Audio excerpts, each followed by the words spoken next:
الحمدللہ نحمده ونستعینه ونستغفره ونعوذ باللہ من شرور انفسنا ومن سیئات اعمالنا من يهده الله فلا مضل له ومن يضلل فلا هادي له واشهد ان لا اله الا الله وحده لا شريك له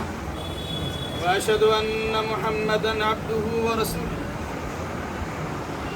يا أيها الذين آمنوا اتقوا الله حق تقاته ولا تموتن إلا وأنتم مسلمون يا أيها الناس اتقوا ربكم الذي خلقكم من نفس واحدة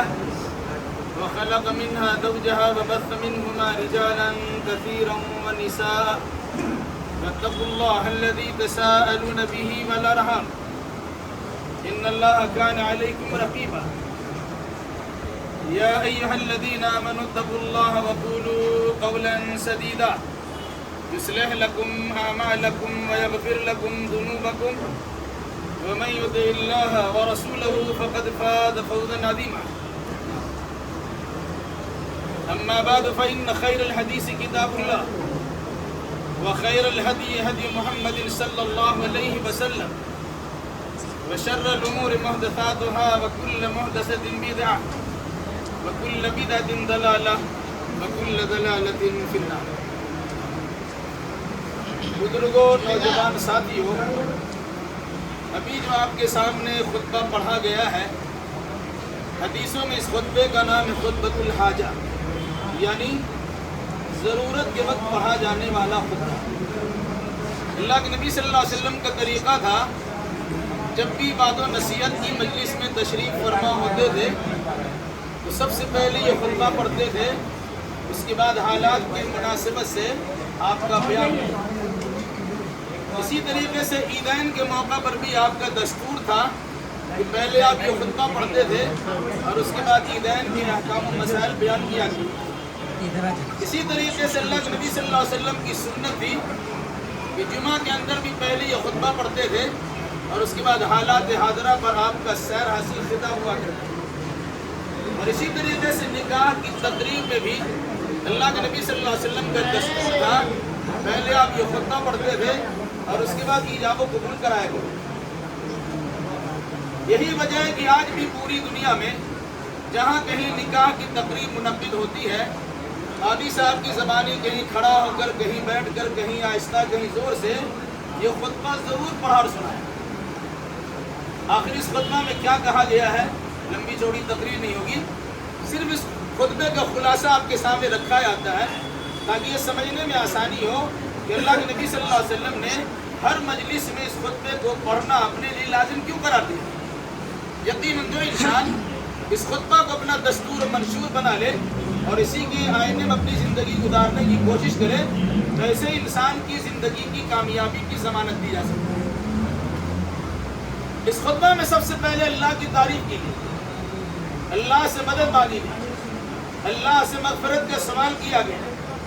اعمال کی خرابی سے اور نفس کی شرارت سے اللہ کی پناہ چاہیے۔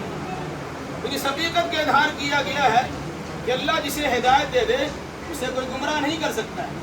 اور اگر کسی بد نصیب انسان کے لیے اللہ نے ہدایت کا دروازہ بند کر دیا ہو تو دنیا کے سارے مبلغین مصلحین مل کر بھی اس کی اصلاح نہیں کر سکتے۔ اس کے بعد قرآن مقدس کی مختلف 3 جگہوں سے 4 آیات کریمہ کی تلاوت ہوتی ہے۔ سب سے پہلے سورہ آل عمران کی آیت کریمہ پڑھی جاتی ہے، اس میں اللہ تبارک و تعالیٰ نے بطور خاص اہل ایمان کو یا ایمان کے دعوے داروں کو مخاطب کرتے ہوئے کہا، اللہ سے اتنا ڈرو جتنا ڈرنے کا حق ہے، اور کوئی انسان اللہ سے ڈرنے کا حق ادا نہیں کر سکتا ہے جب تک کہ اس کی پوری زندگی اسلام کے سانچے میں ڈھلی ہوئی نہ ہو۔ اس مناسبت سے کہا گیا وَلَا تَمُوتُنَّ إِلَّا وَأَنْتُمْ مُسْلِمُونَ، یاد رکھنا جب کبھی اور جہاں کہیں تمہاری موت واقع ہو مسلمان ہونے کی حالت میں موت۔ دوسری آیت کریمہ پڑھی جاتی ہے سورہ نساء کی پہلی آیت، اس میں اللہ تبارک و تعالیٰ نے دنیا کے سارے انسانوں کو مخاطب کرتے ہوئے اللہ سے ڈرنے کا حکم دیا ہے اور رشتہ داری کا خاص خیال کرنے کی تاکید۔ یہ بتایا ہے کہ انسان دنیا میں آیا کیسے؟ اللہ نے ایک جان کو پیدا کیا، یعنی حضرت آدم علیہ السلام کو پیدا کیا، اسی جان سے اس کے جوڑا نکالا، یعنی حضرت آدم علیہ السلام کے بائیں پر اس پسلی سے حضرت حوا کو نکال دیا، پھر ان دونوں کے میل ملاپ سے انسانی آبادی عورت و مرد پر مشتمل دنیا میں پھیلا دیا۔ کہا اللہ سے ڈرتے رہنا، رشتہ داری کا خاص خیال کرنا، اگر اس سلسلے میں کسی قسم کی کوتاہی کرو گے تو جان لو اللہ تمہاری ساری حرکتوں پہ کڑی نگاہ رکھے۔ تیسری اور چوتھی آیت کریمہ سورہ احزاب کی پڑھی ہے، اس میں اللہ تبارک و تعالیٰ نے پھر ایک بار اہل ایمان کو مخاطب کرتے ہوئے اللہ سے ڈرنے کا حکم دیا ہے اور ساتھ ساتھ تاکید کی ہے کہ جب بھی بولو تو سچی اور پکی بات بولا کرو، باوزن بات بولا کرو۔ تو اس کا فائدہ بتلایا، یصلح لکم اعمالکم ویغفر لکم ذنوبکم، اللہ تمہارے اعمال کو سدھار دے گا اور تمہارے گناہوں کو بخش دے گا۔ اور اس کے بعد والی آیت میں ہے کہ جو انسان صرف اللہ کی عبادت کرتا ہے اور اس کے ساتھ کسی کو شریک نہیں کرتا،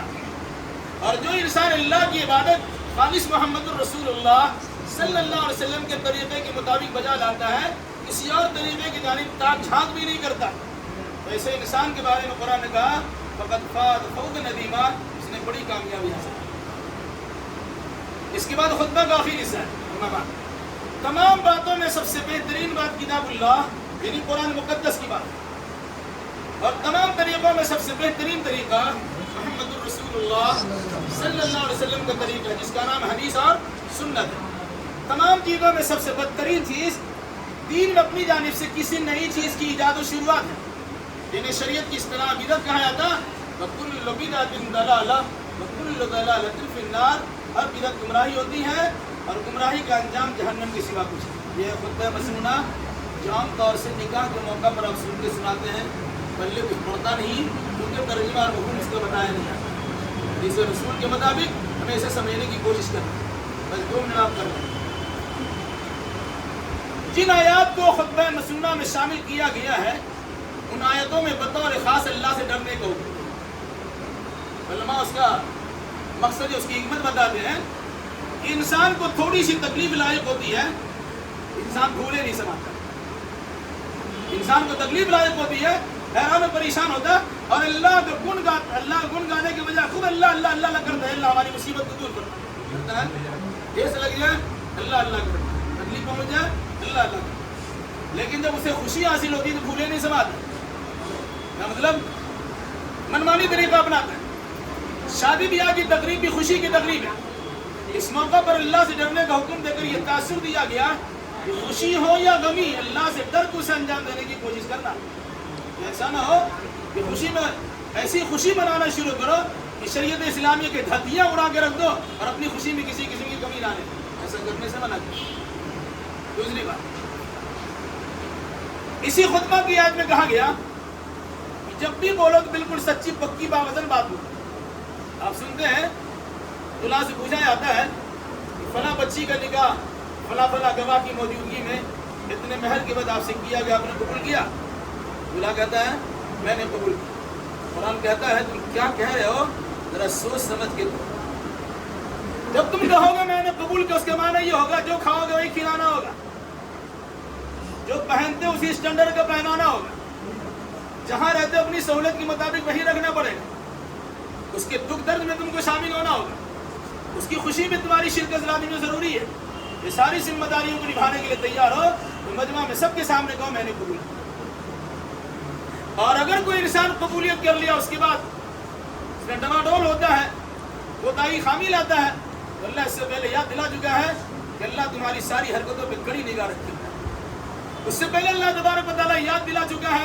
ایک مومن کے سامنے ہمیشہ موت رہنی چاہیے، مرنے کے بعد اللہ کی بارگاہ میں انسان پہنچے گا اور زندگی بھر کا کیا کرایہ کا حساب اسے چکانا پڑے گا۔ اس مناسبت سے بڑی احتیاط کے ساتھ زندگی گزارنے کی کوشش کرنا۔ انفرادی زندگی تمہاری اس طرح گزری، لیکن اب اجتماعی زندگی کی شروعات ہو رہی ہے تو وہاں تمہیں احتیاط کے ساتھ زندگی گزارنا ہے، اور ساتھ ساتھ جہاں خوشی آپ کو لائق ہو رہی ہے وہیں آپ کو موت بھی یاد رکھنا ہے۔ اگر کسی قسم کی کوتاہی کی گئی تو اللہ کی بارگاہ میں جواب دینا ہوگا۔ اس کے بعد خطبہ کا اخیر حصہ میں ایک بات کہی گئی، سب سے بہترین بات کتاب اللہ یعنی قرآن کی بات۔ سمانتا ہے کسی غیر مسلم کی جانب سے قرآن کے خلاف کوئی آواز اٹھ جائے، اب اس کی زبان کاٹ لیجیے گا، اس کا ہاتھ کاٹ دیجیے گا، اسے جو چاہے اس کے ساتھ کر سکتے۔ کیوں؟ یہ قرآن کے ساتھ آپ کا جذباتی لگاؤ ہے، یہ قرآن اللہ کی سب سے بہتر کتاب ہے، لیکن ہمارا برتاؤ اس کے ساتھ کیا ہے؟ الماری کے سب سے اونچا حصہ میں قرآن رکھتے ہیں، ہاتھی نہیں پہنچتا ہے، اتارنے کی نوبت ہی نہیں آتی ہے، پڑھنے کی توفیق نہیں ملتی ہے، سمجھنا عمل کرنا دنیا والوں کے سامنے اس کی دعوت کام کرنا تو بہت بڑی بات ہے۔ اسی انداز ہر انسان بولتا ہے کہ سب سے بہترین طریقہ محمد رسول اللہ صلی اللہ علیہ وسلم کا طریقہ ہے، لیکن شادی بیاہ کے موقع پر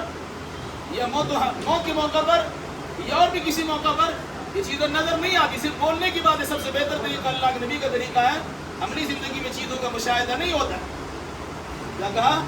جب مانتے ہیں کہ سب سے بہتر طریقہ اللہ کے رسول کا طریقہ ہے تو شادی ہو یا غمی ہر موقع پر طریقہ رسول اللہ کو اپنانا چاہیے۔ آج ہوتا کیا ہے؟ شادی بیاہ بے شمار رسم و رواج کی پابندیاں ہوتی ہیں، سنت کے مطابق نکاح کرنا ہے لیکن رسم و رواج کی پابندیوں کے بھرمار لگی۔ اسی طریقے سے سب سے اخیر بات، تمام باتوں میں سب سے خراب بات، بدترین بات، دین میں اپنی جانب سے کسی نئی چیز کی ایجاد و شروعات، جنہیں بدعت کا ہے۔ شادی بیاہ کے موقع پر دیکھیں گے بدعت و خرافات اتنا دھوم دھڑکے کے ساتھ کیا جاتا ہے کہ لوگ اسے غلط سمجھتے ہی نہیں، کیونکہ خطبہ میں آپ کو سنایا جاتا اس قسم کی چیزوں سے پرہیز کیجیے کیونکہ اس کا انجام خطرناک ہے اور جہنم ہے۔ علامہ عظیم ایک رسم کی خلاف بول کر کے اپنی بات ختم کرتے ہیں۔ عام طور سے دیکھا جاتا جب نکاح ہو جاتا تو دلہا سے کہتے کہ یہ کھڑا ہو کے السلام علیکم، بظاہر آپ کو اچھا لگتا ہوگا۔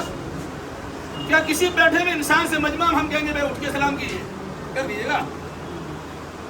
آنے والا سلام کرتا اور جانے والا سلام کرتا، بیچ میں کسی کو اٹھا کے سلام کرنا کیا معنی ہے؟ میری گزارش ہوگی کہ آپ اٹھ کے سلام نہیں کریں گے۔ ہاں، چونکہ ان کی وجہ سے مجلس رچائی گئی ہے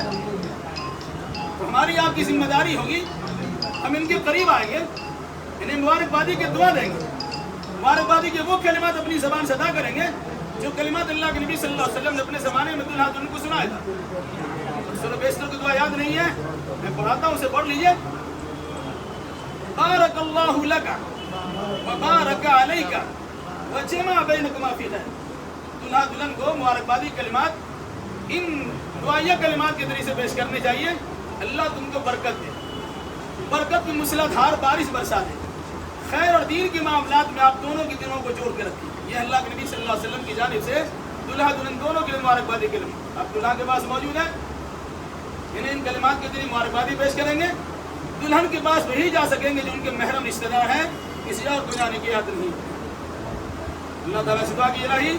جو نکاح پڑھایا جا رہا ہے تو اپنے فضل و کرم سے مسعود و میمونہ کو برکت بنا دیں، ان دونوں کے دلوں میں الفت و محبت پیدا کر دیں، دونوں خاندان میں الفت و محبت کی جو جگہ دیں، ان دونوں کے ساتھ ساتھ ہم سبوں کو زندگی کے تمام تر شعبہ جات میں کتاب اللہ اور سنت رسول اللہ سے مکمل رہنمائی حاصل کرنے کی توفیق عطا نصیب فرما۔ اقول قولی ھذا واستغفر اللہ لی ولکم ولسائر المسلمین وآخر دعوانا ان الحمد للہ رب العالمین۔